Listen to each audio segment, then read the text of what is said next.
A lot of these people that are complaining about this movie and want to boycott, I wouldn't doubt that they were at the movie theater in 2018 watching Black Panther and watching the female warriors that were based on the Dahomey female warriors.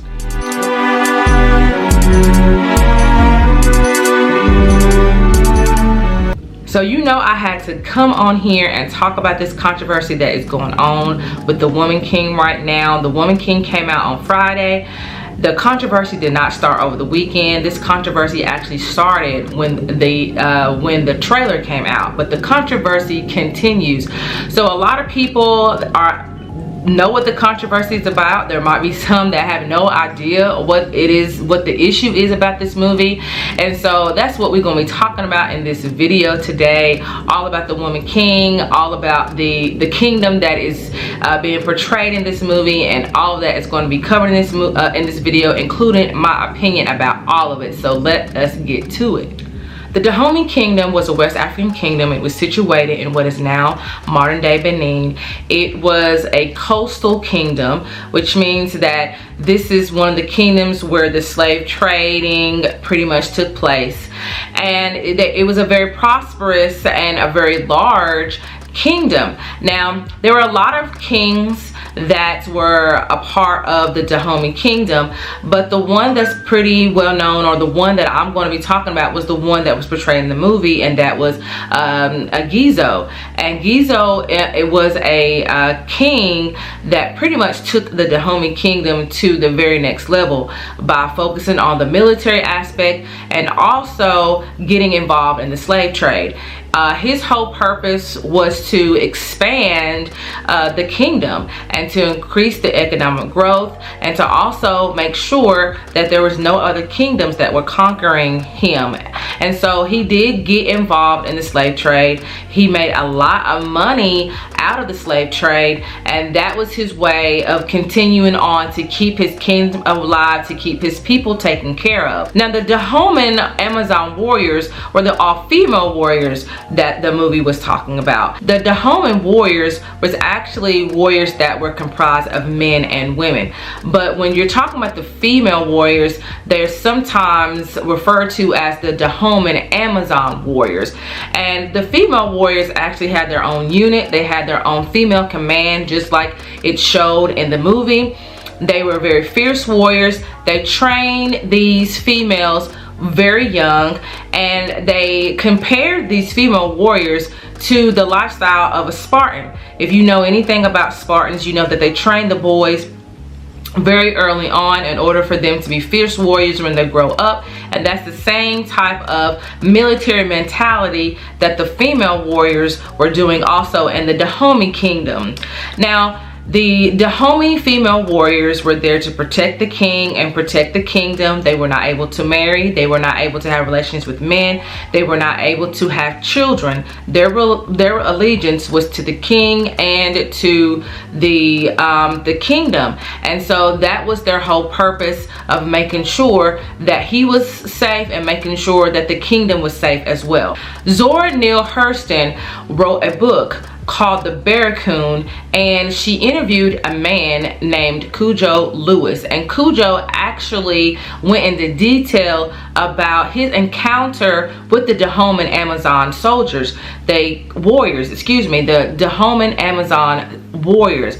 They came into his kingdom, they raided his kingdom, they captured the people, and they took them so that they could be sold into the slave trade. He was talking about how fierce these females were, how merciless they were.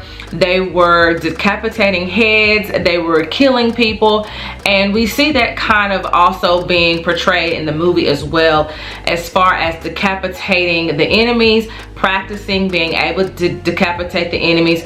That is something that they was well known for, so that they could be feared and people would not go up against them. Now, I'm going to read a little bit of how he described the Dahomey Kingdom and how he described the Dahomey female warriors in the book Zora Neale Hurston, by Zora Neale Hurston, called The Barracoon. Now, The Barracoon is written in his dialect. I'm going to actually read it as modern day English or whatever, but it was actually written in his dialect. So it says on chapter 5, and if you read it, it says on chapter 5, the king of Dahomey, you know, he got very rich catching slaves. So all these African kingdoms already knew and was very much aware of the Dahomey Kingdom coming to these different African kingdoms, taking people and selling them to the slave trade. It was nothing that nobody did not know. And he also said, when he was describing the female warriors, he says, no man can be so strong like the women soldiers from the Dahomey. And so these women were feared, and he basically went through and went into detail as far as how they rated his kingdom, what they did to the people.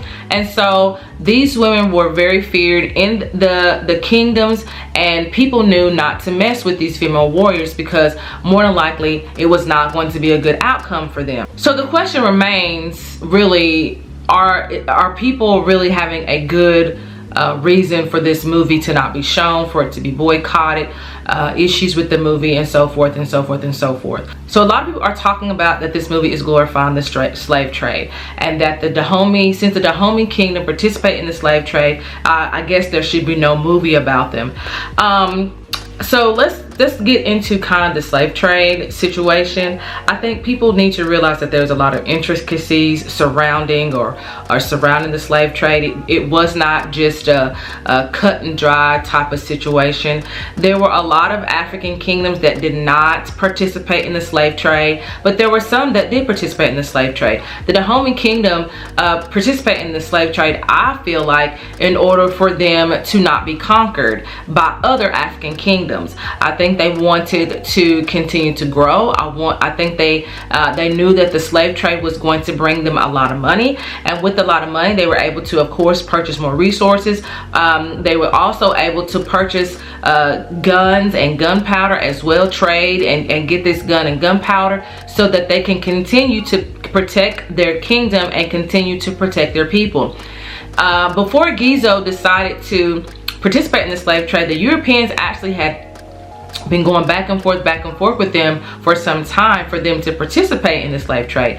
And the Europeans did the same thing to other African kingdoms as far as continuously trying to persuade them to get involved in the slave trade. And I think it just became to the point where they just didn't think they had a choice.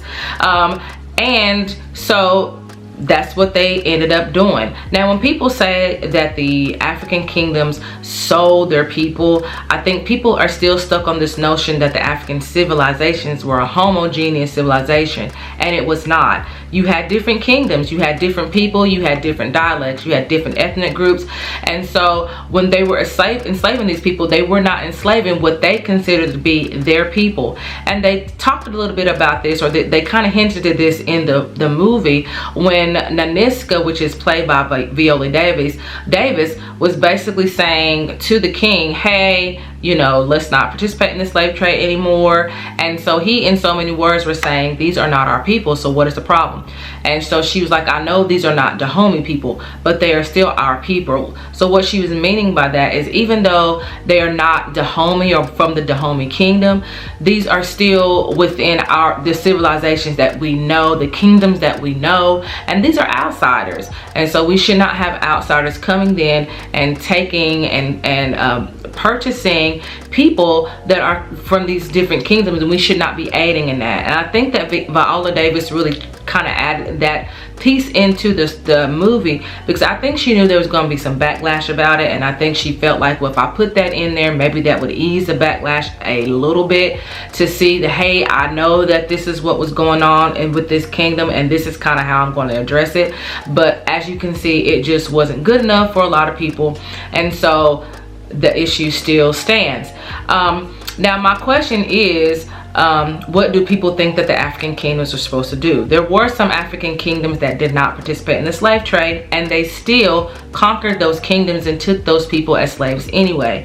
And back in that century, slaves within those types of civilizations, not just African civilizations, because there was slavery going on everywhere, and that was just a way of life. That's the way things were then. Human captives was normal. It was the way people did things, because that was the way they were able to then conquer an area gain more territory and end up expanding your people and your empire or dynasty or kingdom. And so slavery was not something that was not that people frowned upon. It was what people had to do to make sure that they were not conquered in the process. So when these African kingdoms were participating in the slave trade and enslaving people, they were not enslaving their own people in their minds. They were enslaving people from another kingdom that they had conquered. And so they say, hey, either I'm going to enslave or I'm going to be enslaved. Either I'm going to conquer or I'm going to be conquered.